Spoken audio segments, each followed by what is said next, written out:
So we actually get vegetables from the prisons. We supply metro prisons, processing all the main vegetables, onions, carrots, potatoes. Whatever we get leftovers, we have some green 500 kilo plastic bins. The gardens take that and they use that as compost. It helps the waste produce to be put back into the land and not into landfill.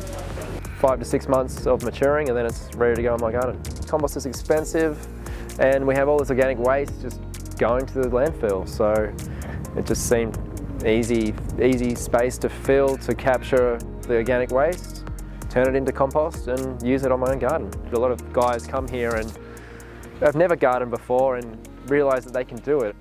One of the biggest benefits to my mental health in here, just giving me a purpose and working with a good positive crew and normalising my prison life. Taking pride in your work, you get to see the fruits of your labour, so to speak.